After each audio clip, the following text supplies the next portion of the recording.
sur les cours de Jean-Phi pour un chapitre que je refais consacré à l'intégrale de Riemann. Donc, cette intégrale qui permet de calculer les aires d'une partie sous la courbe, entre une courbe et puis une courbe de fonction et puis un axe. De quelle façon? Alors, il y a plusieurs façons. On peut considérer des rectangles qui s'approchent de cette courbe.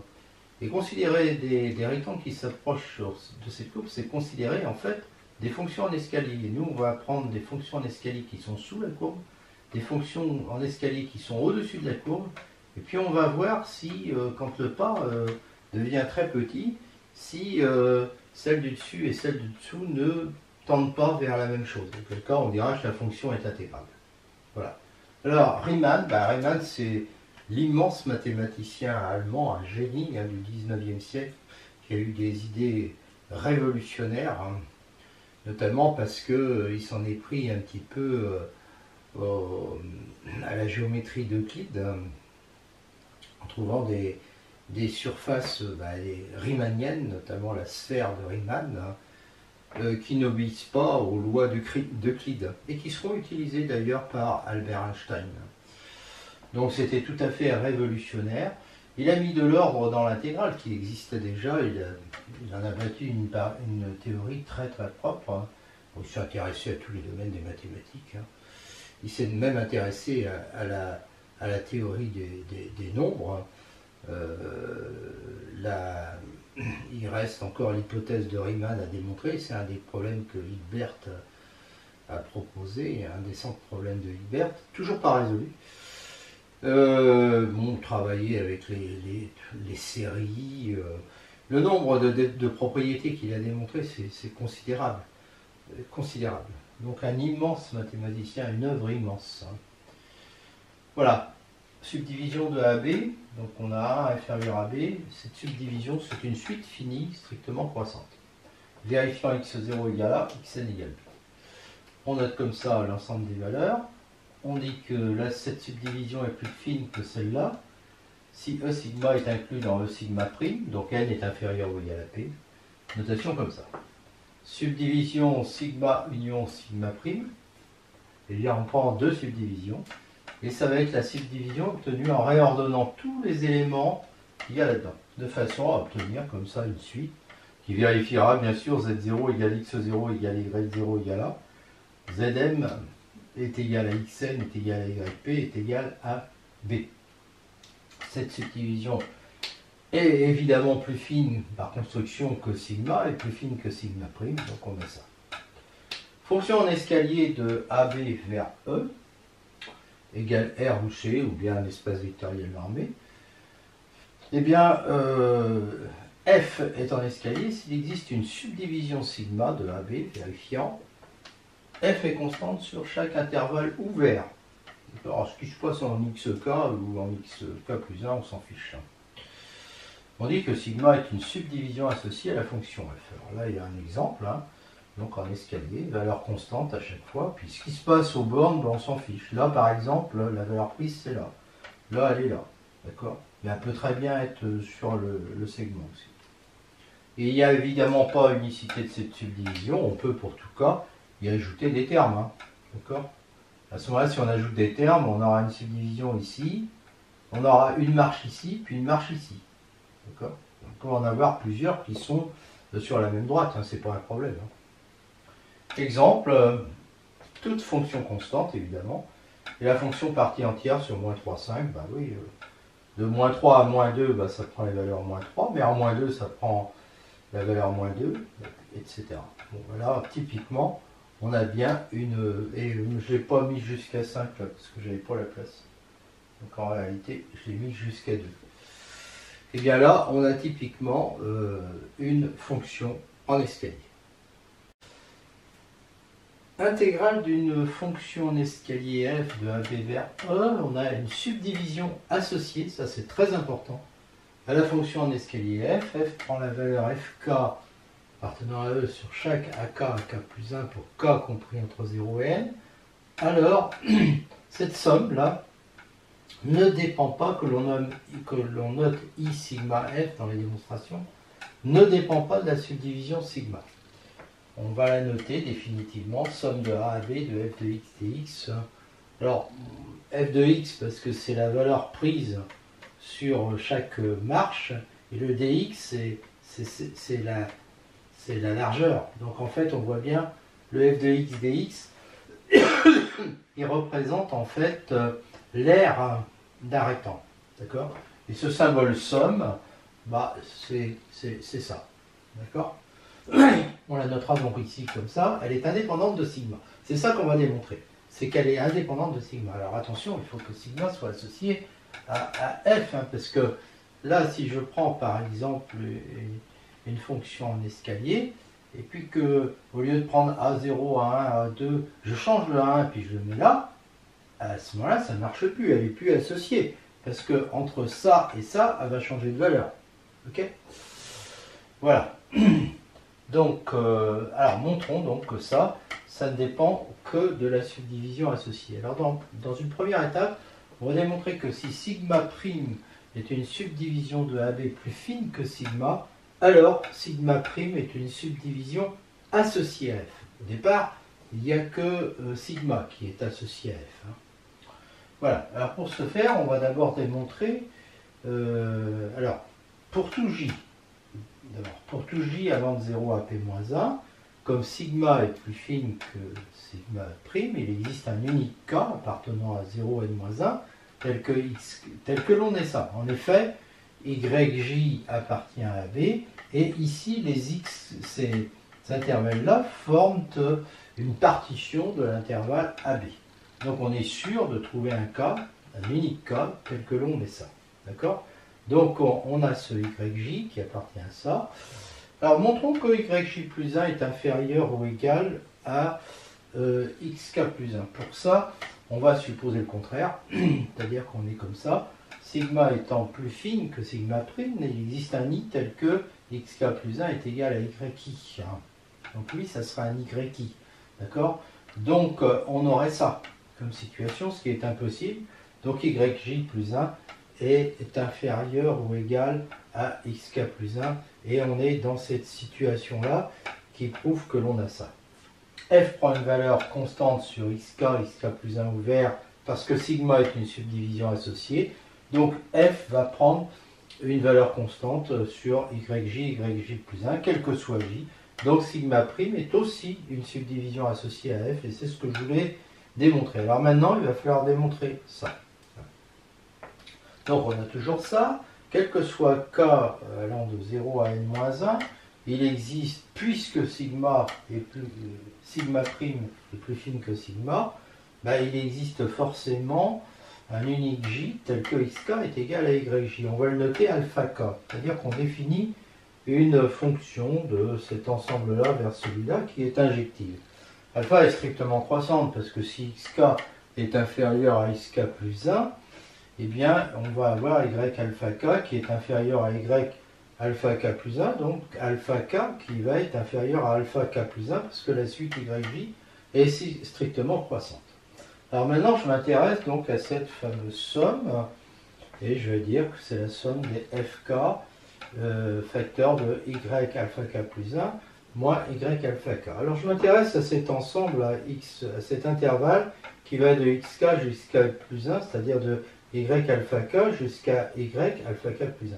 Entre alpha, les indices de Y, hein, entre alpha K et puis alpha K plus 1, il va y avoir quoi? Alpha K plus 1, alpha K plus 2, jusqu'à alpha K plus 1 moins 1. D'accord? Donc je peux écrire cette somme comme ça. Voilà. Alors sigma prime est associé à F, donc F prend la valeur constante UJ sur YJ plus 1. Parce que ici, là, F est constante, donc elle prend une valeur FK, hein, entre XK et ASK plus 1. Et bien ici, UJ va être égal à FK. Voilà, quelque chose J allant de alpha K à alpha K plus 1 moins 1. Et donc je vais avoir I sigma F qui est égal à la somme de K égale 0 à N moins 1, de somme de J égale alpha K à alpha K plus 1 moins 1, des UJ facteurs de YJ plus 1 moins YJ. Et donc, ça va être la somme de 0 à, et je vais l'expliquer pourquoi, P moins 1 des UJ facteurs de YJ plus 1 moins YJ. Alors, pourquoi? C'est le P-1 qui pose question. Parce que alpha, en tout dernier, alpha, quand K vaut la valeur, prend la valeur N-1, le alpha K plus 1 ici, et moins 1, il vaut ça. Il vaut alpha N-1. Et ça fait bien P-1 parce que alpha N est égal à alpha P. Et pourquoi est-ce que alpha N est égal à alpha P? Tout simplement parce que Xn est égal à YP est égal à B. Donc, je vais avoir I sigma F qui est égal à ça, et ça, c'est exactement I sigma prime F. Donc, j'ai bien démontré ça.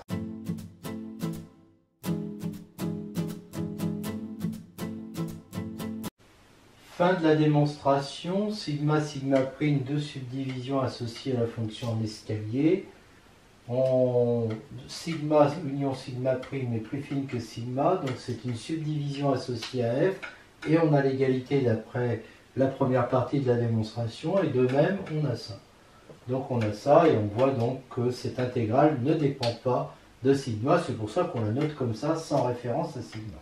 L'ensemble des fonctions d'escalier est un R sous-espace vectoriel des fonctions de AB vers E, et on va démontrer en même temps que l'intégrale est linéaire. Démonstration, il est non vide puisqu'il contient la fonction constante 0, soit lambda appartenant à R, Fg en escalier avec leur subdivision associée, eh bien on obtient une subdivision qui est plus fine que ces deux-là et qui est associée à F et G. Donc F et G vont prendre des valeurs constantes, Fk, Gk sur chacun des intervalles. Alors lambda F plus G aussi prendra la valeur constante lambda Fk plus Gk sur chacun, et donc elle est en escalier, et donc de subdivision associée sigma, et donc là on vient de démontrer que on a bien un sous-espace vectoriel, et de plus on a ça qu'on peut écrire comme ça et qui est donc égal à ça, d'où on voit que on a la linéarité de l'intégrale. Si f est constante, que f de x égale lambda quel que soit x appartenant à b, alors f est en escalier et on a ça. Donc en particulier si f est égal à 0, on a ça. Démonstration, on prend cette subdivision, c'est terminé.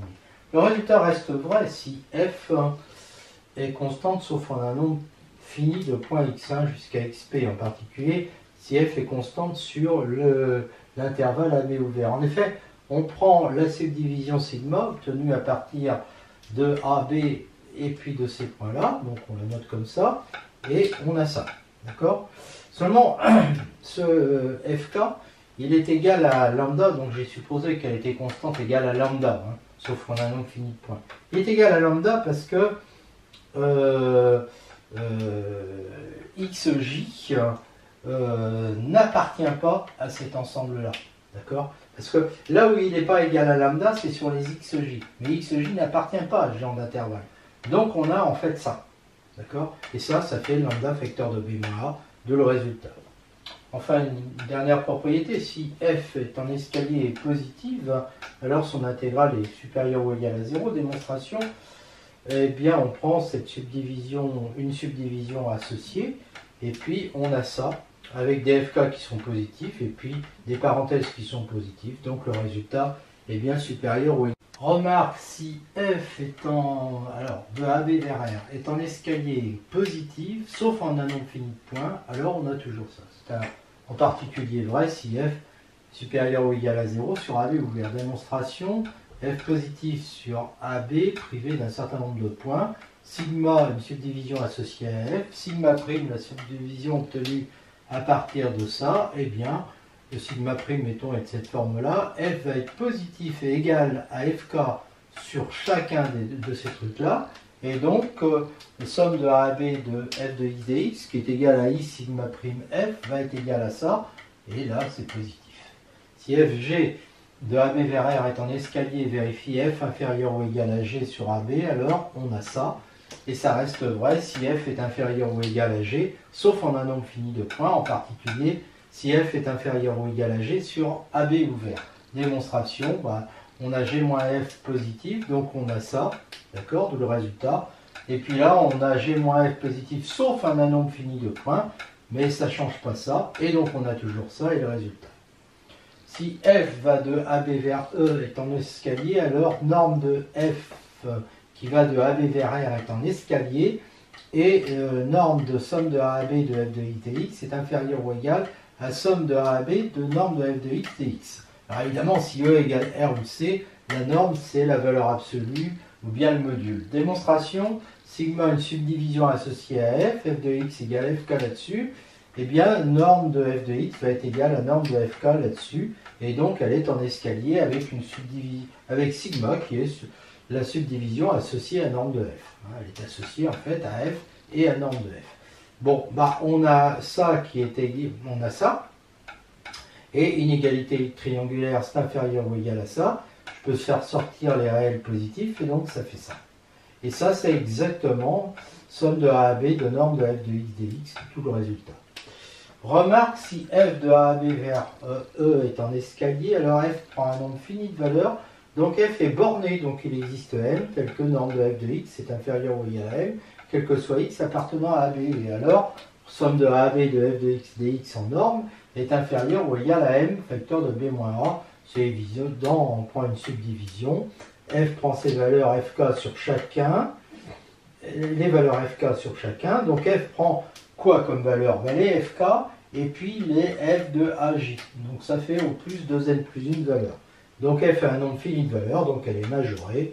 Bon, on a vu qu'à ce moment-là, on a ça, et comme ça c'est inférieur ou égal à m, on a vu que ça découle de tous les théorèmes qu'on a vus précédemment, et ce qu'on peut dire, c'est que ça reste vrai même si f est en escalier, et que là j'ai pris le m en disant que norme de f de x était inférieur ou égal à m, quel que soit x appartenant à b, bah, si je mets norme de f de x inférieur ou égal à m sur AB, privé éventuellement d'un nombre fini de points, évidemment ça reste vrai d'après ce que j'ai dit précédemment.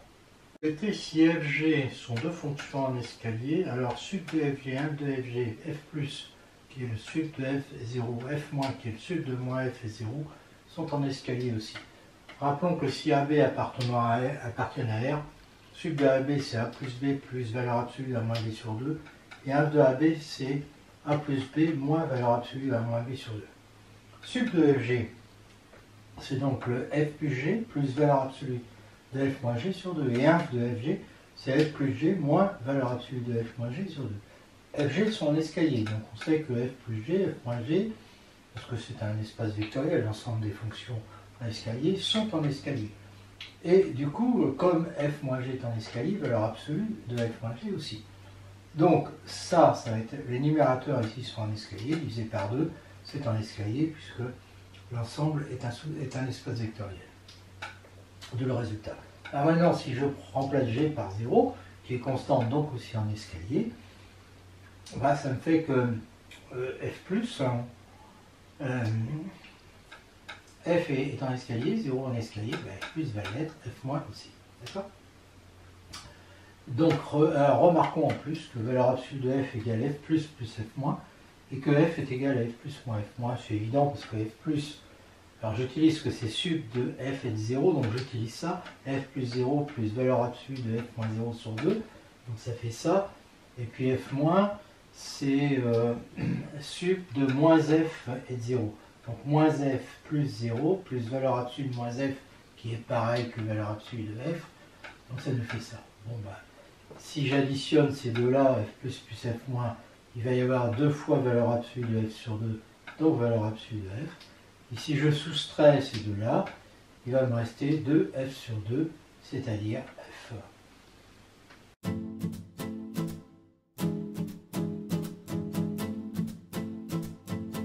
Relation de Chasles, f en escalier, c appartenant à b. Alors les restrictions f1, f2 de f à 1b, bc sont en escalier, et on a ça.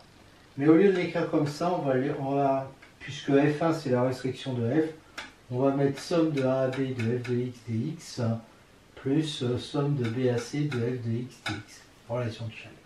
Alors Chasles c'est le mathématicien géomètre du 19e siècle, fin 18e, début du 19e siècle, Michel Chasles.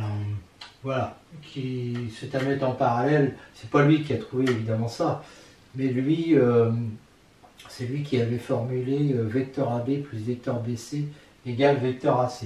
Et vu la ressemblance, on l'a appelé comme ça, et c'est vrai pour d'autres propriétés qu'on trouve ailleurs en mathématiques. Démonstration. Sigma a une subdivision associée à F. Et bien ici, on a une partition de AB, donc il existe un unique J tel que B appartienne à AJ, AJ plus 1. Sigma prime, la subdivision de AB obtenue en réordonnant ça et B.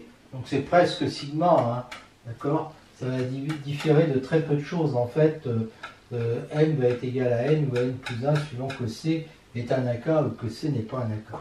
Bon, voilà. Elle est plus fine que sigma. Et F est constante égale FK sur chaque BK, BK plus 1. Donc F1 est constante sur chaque BK, BK plus 1 où K est comme ça. Et F2 est constante sur chaque BK, BK plus 1 où K est comme ça. Voilà. Donc F1 est en escalier avec cette subdivision-là associée à F1, et F2 est en escalier avec cette subdivision associée à F2.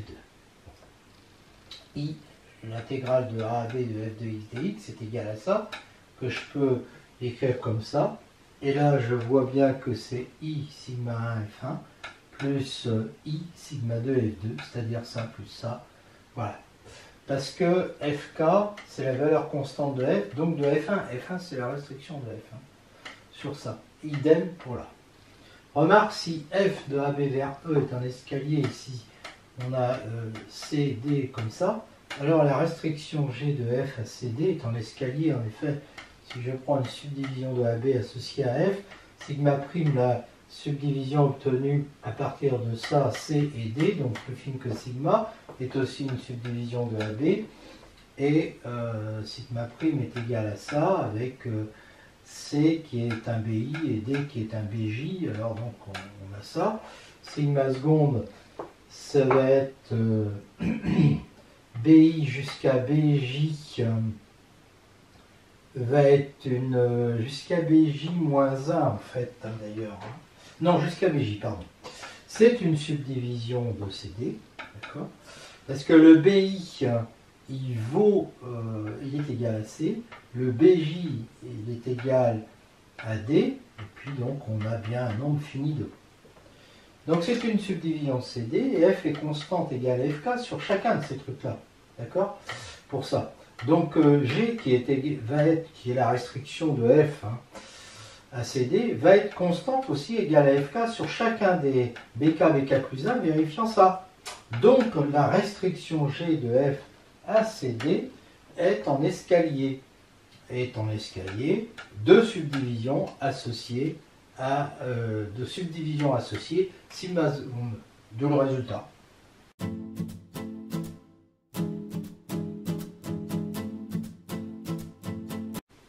Fonction intégrable de AB vers R, c'est vers R. On dit que F est Riemann intégrable, ou tout simplement intégrable, si quel que soit epsilon positif, on peut trouver G et H en escalier de AB vers R, vérifiant G inférieur ou égal à F inférieur ou égal à H, et somme de AB de H moins G de X dx inférieur ou égal à epsilon. Ça a un sens puisque H moins G est en escalier. Toute fonction en escalier est intégrable, évident, il suffit de prendre G égale H égale F. À ce moment-là, H moins G est une fonction en escalier nulle, son intégrale est égale à 0 et c'est bien inférieur à epsilon. Toute fonction intégrable est bornée, c'est évident aussi, on prend epsilon égale 1, il existe GH en escalier tel que l'on met ça et ça. C'est ça qui m'intéresse. Comme elles sont en escalier, elles sont bornées, donc il existe A et B positifs tel que l'on met ça, et donc on va avoir valeur absolue de f de x inférieure ou égale à sub de A et B, quel que soit x, donc f est borné. Notation pour f, une fonction de AB vers R, l'escalier moins de f, ça sera l'ensemble des g en escalier plus petites que f. Et escalier plus de f, ça sera l'ensemble des h en escalier plus grande que f. Des ensembles qui peuvent être vides. Si escalier moins de f est différent du vide, I moins de f, ça va être le sub des sommes de A et B de g de x dx pour g appartenant à escalier moins de f. Ça appartient a priori à R bar. Si escalier plus de f est différent du vide, I plus de f égale l'inf des sommes de A à B de h de x dx, h appartenant à escalier plus de f, lui aussi appartient à R bar. Si f est borné, alors ces deux ensembles sont non vides, ces deux-là sont des réels, et I moins de f est inférieur ou égal à I plus de f. Démonstration. Il existe f est borné, donc on a ça. Et donc, on peut considérer G0 qui à x donne moins A, H0 qui à x donne A, toutes deux en escalier. Donc G0 appartient à escalier moins de f, qui est donc non vide, et H0 appartient à escalier plus de f, qui est différent du vide. Si je prends G appartenant à escalier moins de f, G est inférieur ou égal à f, et f est inférieur ou égal à H0. Donc, somme de A à B de G de x dx est inférieure ou égale à somme de A à B de H0 de x dx. Et ça, quel que soit G appartenant à escalier moins de f. Et donc, cet ensemble-là est non vide. Il est non vide parce que escalier moins de f est non vide. Hein, et en plus, il est majoré par ça. Donc, il a une borne supérieure qui est réelle. Et voilà. Et donc, comme on a cette majoration, I moins de f est inférieur ou égal à somme de A à B de H0 de x dx. Et de même, si h appartient à escalier plus de f, eh bien on a ça, et donc on va avoir ça. Et donc l'ensemble des sommes de A à B de h de x dx pour h appartenant à escalier plus de f, qui est non vide, cet ensemble est donc non vide, minoré par somme de A à B de G0 de x dx, donc I plus de f, le sup va appartenir à R, hein, là c'était le inf, mais là c'est le sup, il appartient à R, et il est supérieur ou égal à somme de A à B de G0 de x dx. Soit maintenant G et H appartenant à escalier, donc on a démontré ça. Hein. On a déjà démontré tout ça. Il n'y a plus que ça. Soit G et H appartenant à escalier moins de f pour escalier plus de f, hein. Donc on a ça, donc ça, et on fixe G. On fixe G, alors on a ça, d'accord, qui va être plus petit que le plus petit des sommes de A à B de h de x dx, h appartenant à escalier plus, puisqu'il est inférieur ou égal à tous ces trucs-là. Hein. Donc il va être inférieur ou égal au plus petit. On a donc ça, puisque ça c'est plus petit. Hein. Là c'est I plus de f. Quel que soit G appartenant à escalier moins. Donc le sup de ces trucs-là, d'accord, va être inférieur ou égal à I plus de f. Et le sup, c'est quoi? C'est I moins de f. Donc I moins de f est inférieur ou égal à I plus de f. Petite remarque d'abord, j'ai oublié de commenter la définition d'une fonction intégrable par rapport au petit dessin que j'avais fait. Les conditions que j'ai données, f inférieur, G inférieur ou égal à f inférieur ou égal à h, et somme de h moins g est inférieur à epsilon, ça signifie quoi? Ça signifie que sous mes courbes, il y a des fonctions en escalier, au-dessus aussi, et qu'on arrive à réduire l'écart entre l'aire des fonctions qui sont en escalier dessous la courbe et dessus la courbe, et de façon à rendre la différence entre les deux inférieure à epsilon, c'est-à-dire très petite. Autrement dit, se débrouiller pour que l'aire des fonctions qui sont en escalier au-dessous soit égale à l'aire des fonctions en escalier au-dessus. Propriété, si f est borné, alors on arrive toujours dans R, f est intégrable si et seulement si I plus de f égale I moins de f. Démonstration, on sait déjà qu'on a ça, il suffit donc de prouver ça. Eh bien, si epsilon est positif, il existe fg en escalier, vérifiant ça, donc on a ça et ça, et ça et ça. Donc, somme de A à B de h de x dx est inférieur ou égal à ça, j'utilise la linéarité, puis je fais passer de l'autre côté, à ça. Et là, je vais dire que I plus de f, qui est le plus petit de ces trucs-là, va donc être inférieur ou égal à epsilon plus somme de A à B de g de x dx, mais somme de A à B de g de x de x, il est inférieur au plus grand de ces trucs-là, donc il est inférieur ou égal à epsilon plus I moins de f. Et donc j'ai ça, quel que soit epsilon positif, donc j'ai ça. hein. Et comme j'avais déjà ça, j'en déduis que j'ai ça. Supposons maintenant qu'on ait ça, soit epsilon positif. Et moins de f, c'est ça. Donc il existe G, une fonction en escalier, enfin appartenant à escalier moins, telle que l'on ait ça. C'est la définition du sup. Et pour I plus de f c'est un inf, donc il existe H appartenant à escalier plus, tel que l'on ait ça. D'accord? Eh bien, comme G appartient à escalier moins de f, on a ça. Comme H appartient à escalier plus, on a ça. Et donc on a ça. Et donc on a ça. Donc, j'ai I moins de f moins epsilon sur 2, qui est inférieur à ça, qui est inférieur à ça, qui est inférieur à ça. Et donc, j'en déduis que l'écart entre ces deux-là est inférieur à l'écart entre ces deux-là. D'accord? Ce écart entre ces deux-là qui est égal en fait à epsilon, parce que I plus de f est égal à I moins de f.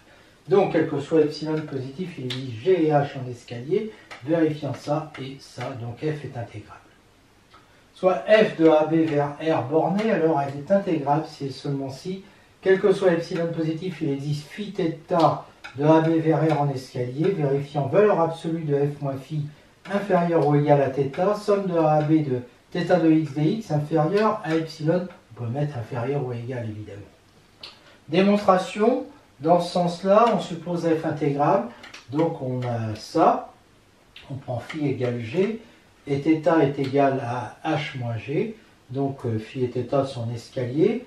Valeur absolue de f moins phi, c'est valeur absolue de f moins g, donc c'est f moins g, puisque g est inférieur ou égal à f, et donc c'est inférieur ou égal à h moins g qui vaut θ, d'accord, puisque j'ai ça.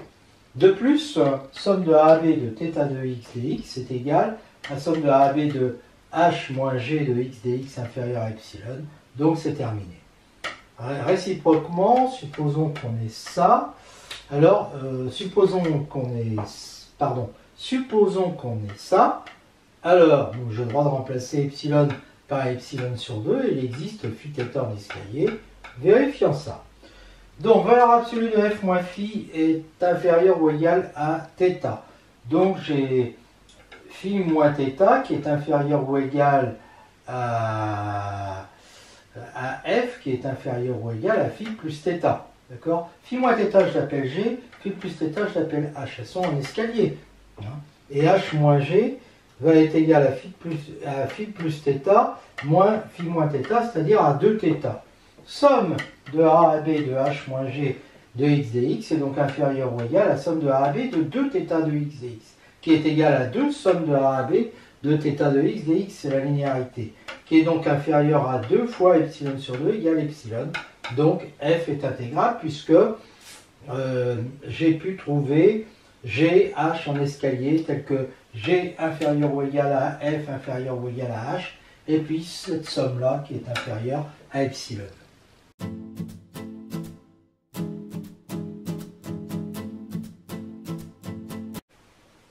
Soit f une fonction d'escalier de AB vers R, on sait qu'elle est intégrable.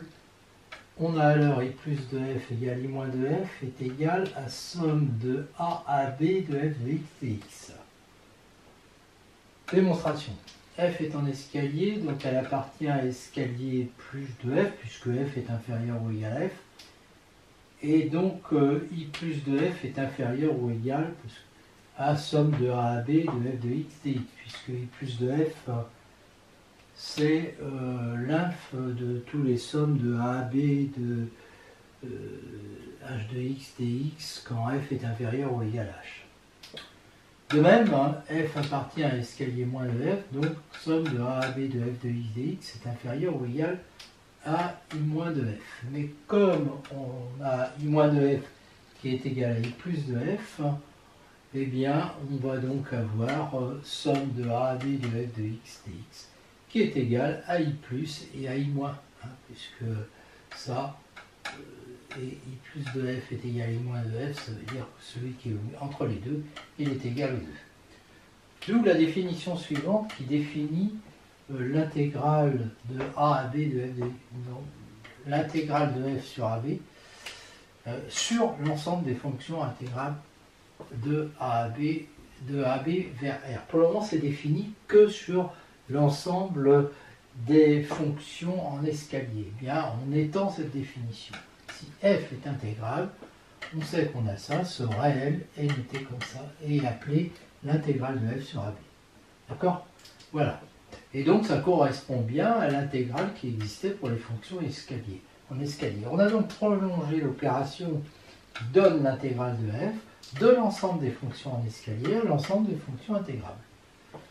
Soit f est une fonction bornée, f est intégrable si et seulement s'il existe des suites phi n, θ n de fonctions en escalier, vérifiant θn positif quel que soit n, phi n moins f inférieur ou égal à θn quel que soit n, et limite de l'intégrale de a à b de θn de x dx est égale à 0.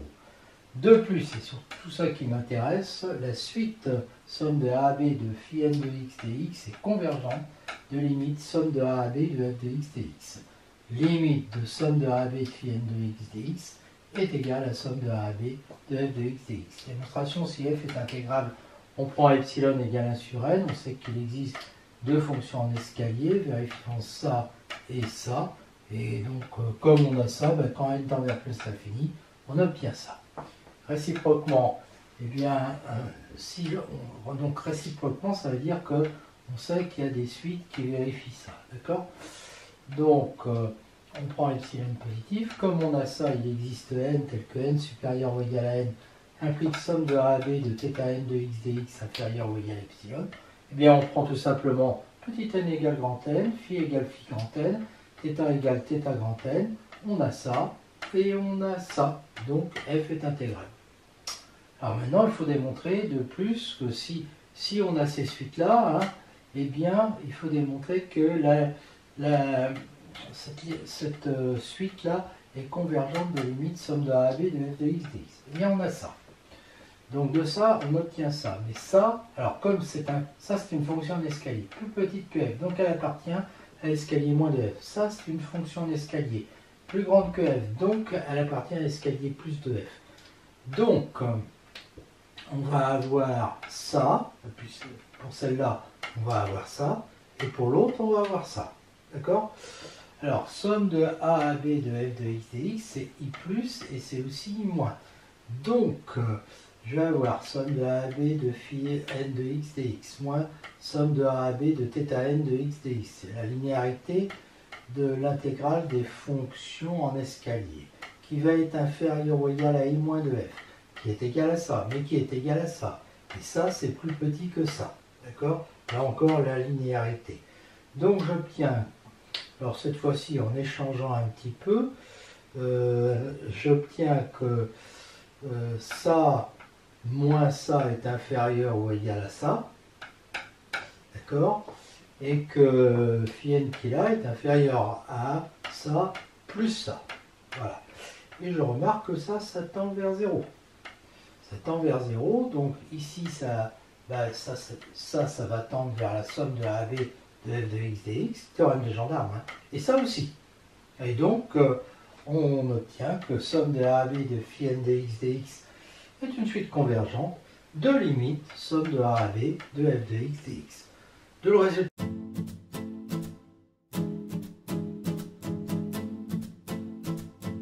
On va étendre maintenant la définition de l'intégrale à des fonctions qui sont définies toujours sur le segment AB de R, mais à valeur dans un espace vectoriel normé complet. On a vu que si f allait de AB vers R, elle est intégrable si et seulement si il existe phi θ en escalier, vérifiant ça. Et ensuite, on a démontré que ça équivalait à dire qu'il existe des suites phi n, θn de fonctions en escalier, vérifiant ça. Mais on ne l'avait pas défini comme ça, hein, la notion d'intégrale.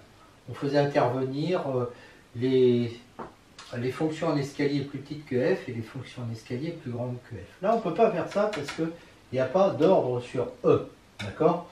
Donc c'est pour ça qu'on va prendre cette définition. F de AB vers R est donc toujours vers de F de AB vers E, hein, un espace, là ça prête à confusion, hein, c'est E, un R espace vectoriel normé complet, est intégrable si et seulement si eh bien, quel que soit epsilon positif, il existe phi θ, donc phi en escalier de AB vers E, θ, lui, il est en escalier, mais de AB vers R+, tel que norme de f moins phi est inférieure ou égale à θ, et somme de AB de θ de x dx est inférieure à epsilon. On démontrait là, la démonstration est identique, donc je ne la refais pas.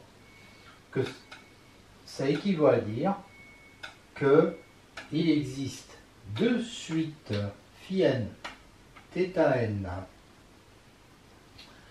de fonctions en escalier, donc ça c'est des fonctions en escalier de AB vers E, de AB vers R+, telles que norme de fn moins phi n inférieure ou égale à θn, et limite quand n tend vers plus l'infini de somme de θn est égale à 0. Donc désormais, hein, je le dis, E limite sa norme est un R espace vectoriel normé complet. Si f est intégrable, et si phi n θn vérifie les conditions que j'ai appelées grand 1, qui sont ici, alors somme de AB de phi n de t dt est une suite convergente de E, ça on le sait, et sa limite ne dépend pas des suites phi n θn. Si à la place de phi n, j'ai phi prime n avec phi prime n θ prime n qui vérifie 1, donc ne dépend pas des suites phi n θn vérifiant 1. Vérifiant 1. Voilà. Démonstration. Eh bien, d'abord, notons que somme de AB de phi n dt, c'est bien déjà défini. Hein, ça a été défini quand on a vu les fonctions en escalier de AB vers E. Donc, on sait ce que c'est, ça.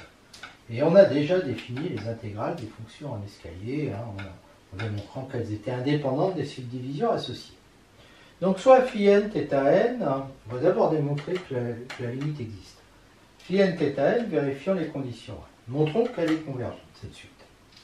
Cette suite de, quel que soit epsilon positif, la limite de ça est égale à 0, donc il existe n appartenant à n, tel que pour petit n supérieur ou égal à n, somme de AB de θn est inférieure à epsilon sur 2.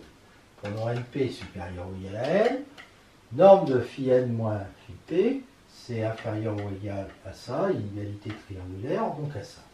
Phi n moins phi p est en escalier, et sa norme, on l'a démontré aussi, quand on a vu les fonctions en escalier. Et on a démontré aussi, ça c'est égal à ça c'est la linéarité de l'intégrale des fonctions en escalier, et on a démontré que c'est inférieur ou égal à ça avec des fonctions en escalier. Ensuite, on va étudier ce qu'on a vu avant, donc c'est inférieur ou égal à ça, je sépare en deux intégrales, linéarité encore une fois des fonctions en escalier, donc ça a été vu.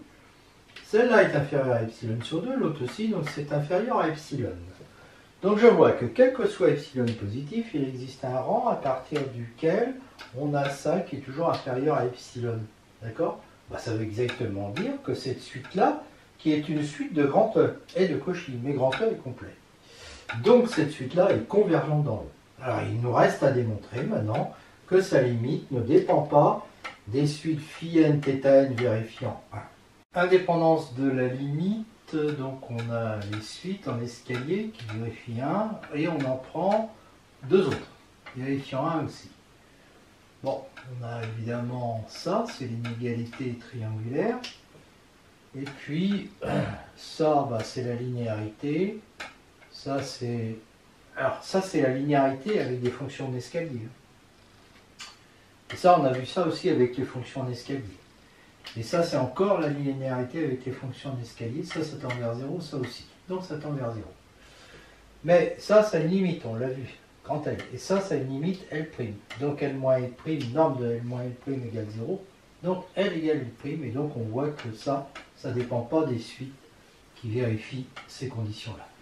Dans le cas E égale R, on a vu que la limite de phi n de t dt, c'est égal à ça. D'où l'extension de la définition. On dira que quand on a une fonction de AB vers E, je l'appelle f, si f est intégrable, ça on a déjà vu la définition avant, somme de AAB de f de t, alors la définition c'est qu'il faut avoir les conditions, hein. somme de A à B de f de t, c'est la limite de phi n de t dt, où phi n justement vérifie, où les suites phi n θ n vérifient les conditions de A. D'accord? Voilà. Elle ne dépend pas du couple vérifiant ces conditions-là. Donc c'est l'intégrale de la fonction f. Dans les calculs, on a parfois comme ça pour aller plus vite. Remarque, si f, très important, si f est une fonction en escalier de AB vers l'espace vectoriel normé E, alors f est intégrable au sens de la nouvelle définition, et son intégrale au sens de la nouvelle définition est bien l'intégrale de la fonction en escalier au sens des définitions de l'intégrale des fonctions en escalier. On a donc prolongé la notion de fonction intégrable et la notion d'intégrale de l'ensemble des fonctions en escalier à l'ensemble des fonctions intégrales de AB vers E. Démonstration, on prend phi n égale f tout simplement, qui est bien en escalier, θ n égale 0, et donc on a toujours norme de f moins phi n qui est égale à 0. D'accord? Et donc qui est inférieur ou égal à θ n, et la somme des θ n, c'est 0, c'est la fonction nulle qui tend vers 0. Donc f est bien intégrable, donc les fonctions en escalier sont bien intégrables au sens de la nouvelle définition, et l'intégrale, c'est la limite de l'intégrale des phi n, d'accord? Des phi n en tant que intégrale de fonction en escalier. Le phi n, c'est f. Hein? Donc ça correspond ça à l'intégrale de f en tant que fonction en escalier. Voilà, donc c'est cohérent. F de AB vers E complet, f intégrale implique f borné. Démonstration, on prend epsilon égale 1, il existe phi et θ en escalier, tel que norme de f moins phi est inférieur ou égal à θ, θ qui est positif, hein, et somme de A à B de θ de x dx inférieur ou égal à 1. Bon, phi et θ sont en escalier donc borné, donc on peut trouver A positif tel que les deux soient plus petites que A, quel que soit x appartenant à B. Alors, norme de f de x est inférieur ou égal à ça, qui est inférieur ou égal à θ de x, hein, plus phi de x, donc ça va faire, voilà, donc ça va être inférieur ou égal à A plus A, hein, et ça c'est quel que soit x appartenant à B, hein, donc on voit bien qu'elle est bornée, quel que soit x appartenant à B, d'où le résultat.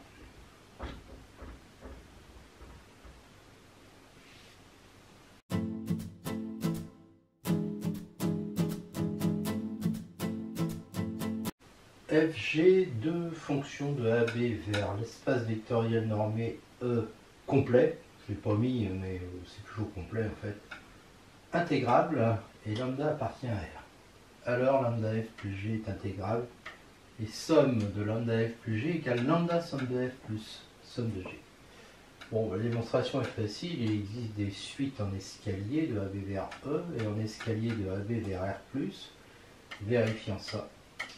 Et là, je considère phi seconde n égale lambda phi n plus phi prime n, θ seconde n égale valeur absolue de lambda θ n plus θ prime n, donc positif.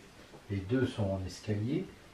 Et puis, j'ai évidemment ça, d'accord, qui fait que norme de lambda f plus g moins phi seconde n est inférieure ou égale à ça, qui n'est autre que θ n seconde. Alors la somme de θ n seconde, c'est évidemment ça. Ça tend vers 0, ça aussi, donc ça tend vers 0. Tout on déduit que lambda f plus g est intégrable. Alors la somme de A à B de phi seconde n, c'est lambda somme de phi n plus somme de phi prime n, donc ça tend vers lambda somme de f plus somme de g.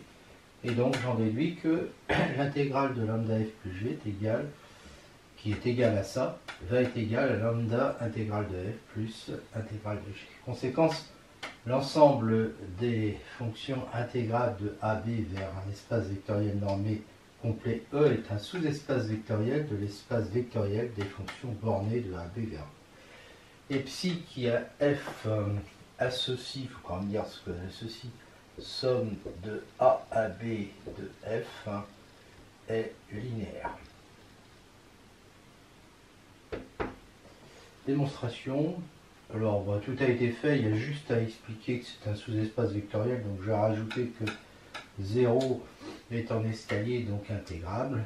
Comme on a vu que si f et g sont intégrables, lambda f plus g est intégrable, on en déduit que c'est bien un espace vectoriel, et ça, c'est bien linéaire, parce que on a démontré ça. Si f est intégrable, et que CD est inclus dans AB, alors la restriction f' de f à CD est intégrable sur CD. Démonstration, il existe des suites en escalier. Vérifiant ça, c'est toujours la même chose. Hein.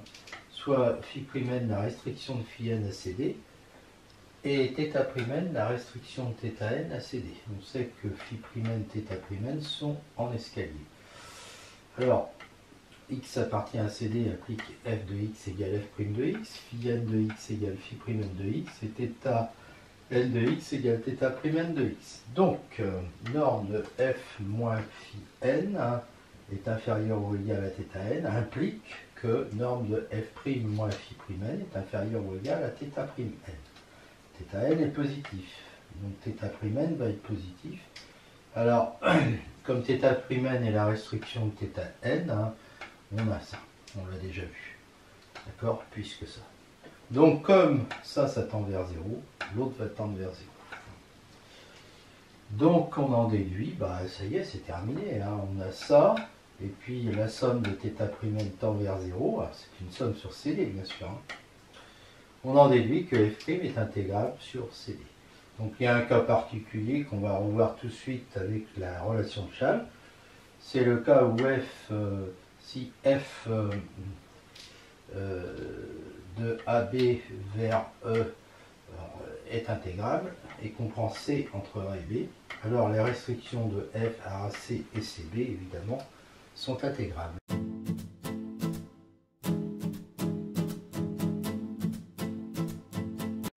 Nous voyons la relation de Schall, donc pour les fonctions intégrables. F de AB vers un espace vectoriel normé complet E, C entre A et B, f intégrable sur AB si et seulement si les restrictions f1 et f2 de f à AC et CB sont intégrables, et on a alors somme de AAB de f égale somme de AAC de f1 plus somme de CAB de f2. Ce qu'on écrit, somme de AAB égale somme de AAC plus somme de CAB. Ça a déjà été fait. Réciproque, f1, f2 intégrable, donc on a des suites de fonctions en escalier, les θn, θ'n positives, vérifiant ça et ça. On définit psi n, qui à x associe phi n entre A et C, phi' n entre C et B, psi n et phi n qui à x associe ça pareil. D'accord, elles sont en escalier, car θn, θ'n, car les autres sont en escalier, et celle-là est positive. Si x appartient à C, on a norme de f de x moins psi n de x égale à norme de f1 de x moins phi n de x inférieur ou égal à θn de x égale phi n de x, et on a la même chose entre C et B. Donc finalement on a ça sur AB. Maintenant on regarde la limite de ça quand n tend vers plus l'infini. On applique la relation de Schall, et ça tend vers 0, et ça tend vers 0. Alors là on applique la relation de Schall avec les fonctions en escalier, donc on la connaît. Donc on voit que ça tend vers 0, donc on en déduit que f est intégrable. Alors on sait que la somme de AAB de f, c'est la limite des sommes de AAB de psi n, mais la relation de Schall avec les fonctions en escalier nous donne ça. D'accord? Ça tend vers la somme de f1, ça la somme de f2, et donc on a bien ça. F de AB vers E, un EVN complet, f borné, si f est intégrable sur tous CD inclus dans AB, alors f est intégrable sur AB. Démonstration, on prend l'epsilon prime positif. On va voir pourquoi. CD inclus dans AB. F est intégrable sur CD. Donc il existe phi, θ, tel que l'on est ça. Soit phi prime, qui à x appartenant à AB associe phi de x appartient à CD 0 sinon, et θ prime, qui à x associe θ dx. Et M, si x appartient à AB, et M sinon. D'accord, où M c'est le sup de f de x sur AB parce qu'on a supposé que f était borné. Voilà. Phi prime, θ prime sont évidemment en escalier, θ prime est positif, et si x appartient à CD, on a ça. D'accord, et si x n'appartient pas à CD, on a phi prime qui vaut 0, donc ça fait ça, inférieur ou égal à M, et c'est pour ça qu'on a pris θ prime de x est égal à M. Donc on a ça sur AB. Donc il n'y a plus qu'à démontrer que ça peut être rendu plus petit qu'un epsilon. Alors ça, c'est égal à ça, relation de Chasles, et donc ça fait M facteur de C moins A, plus somme de C à D de θ qui est inférieur à epsilon prime, plus ça, donc c'est inférieur ou égal à ça. Et on veut que ça soit inférieur à epsilon. Donc on va prendre epsilon prime égale epsilon sur 2, on va choisir n petit, on va voir comment, on va se débrouiller pour que C soit A plus 1 sur n, inférieur à D, qui sera égal à B moins 1 sur n. Donc au passage, là par exemple, il faudra que 1 sur 2n soit plus petit que D moins A. Bon, passons. Il faut que ce truc-là soit plus petit que epsilon sur 2.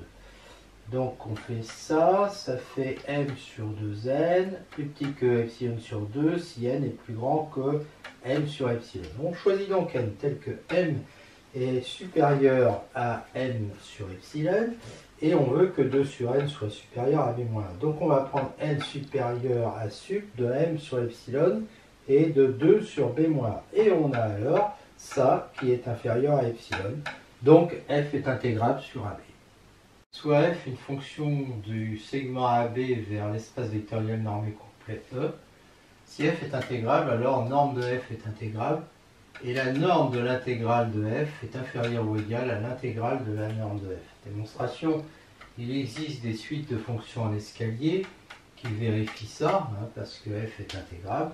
Quel que soit x appartenant à B, on a valeur absolue de norme de f de x moins norme de phi n de x est inférieure ou égale à norme de f de x moins phi n de x, c'est un résultat sur les normes, ça, et donc inférieur ou égal à θ n de x. Donc je vois que cette fonction norme de phi n, qui est en escalier, elle vérifie ça, donc avec θ n qui lui aussi est en escalier, j'en déduis que norme de f est inférieure à, est intégrable. Voilà, ce que j'ai évidemment ça. Donc elle est intégrable, et j'en déduis aussi que son intégrale, c'est la limite de, quand n tend vers plus infini, de l'intégrale des normes de phi n. Bon, mais phi n est une fonction en escalier, j'ai déjà démontré ça pour les fonctions en escalier. Donc je passe à la limite maintenant. Comme somme, l'intégrale de f, c'est la limite des intégrales de phi n, bon, ça va tendre vers ça, parce que la norme est continue. D'accord ? Quant à ça, je viens de dire que ça tendait vers ça. Donc, dans l'inégalité étant conservée, j'obtiens ça, le résultat. La réciproque est fausse. On peut avoir norme de f intégrable et f non intégrable. Exemple, avec cette fonction qui a x appartenant à 0,1 associe moins 1 si x appartient à q, 1 si x n'appartient pas à q. La norme de f de x est donc égale à 1 quel que soit x appartenant à 0,1. Donc, la norme de f est intégrable.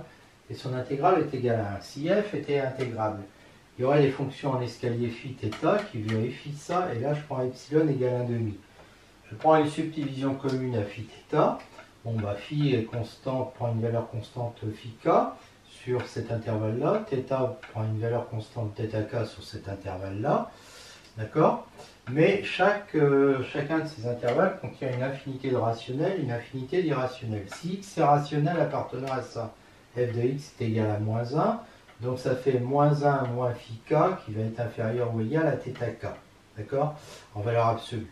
Donc ça me donne que phi k est inférieur ou égal à moins 1 plus θk. Si x était rationnel appartenant à cet intervalle, f de x est égal à 1. Donc j'ai f de x moins phi de x en valeur absolue qui est égal à 1 moins phi k qui doit être inférieur ou égal à θx égale θk. Donc ça me donne que phi k est plus grand que 1 moins θk. Donc voilà, j'ai ça. Donc j'ai 1 moins θk inférieur ou égal à phi k et phi k inférieur ou égal à moins 1 plus θk. Donc j'ai ça. Et donc j'obtiens que θk est supérieur ou égal à 1, c'est évident. Donc après, si j'intègre θ entre A et B, donc ici entre A et B, ça veut dire entre 0 et 1, d'accord? Eh bien, j'obtiens que c'est la somme de 0 à n-1 des θk, facteur de ak plus 1 moins ak. Et comme ça, c'est supérieur ou égal à 1 et que ça, c'est supérieur ou positif, ça va être supérieur ou égal à la somme de 0 à n-1 des ak plus 1 moins ak, ce qui me fait an moins a0, c'est-à-dire b moins a, c'est-à-dire 1 moins 0, c'est-à-dire 1. Ah mais 1, donc cette intégrale est supérieure à 1 alors qu'elle devrait être inférieure à 1,5. Donc il y a une contradiction. Donc ça veut dire que f n'est pas intégrale. Voilà. Alors de ça, par exemple, j'en profite pour démontrer que cette fonction g qui a x appartenant à 0, 1 associe 1 si x appartient à q, 0 si x n'appartient pas à q, parce qu'elle est plus classique que l'autre, n'est pas intégrable. En effet, si elle était intégrable, cette fonction, je lui rajoute la fonction constante qui est intégrable, constante moins 1,5, hein, donc elle est intégrable évidemment. Donc g plus h est intégrable, puis je le multiplie par moins 2, donc ça serait intégrable, hein. G plus par linéarité. Voilà.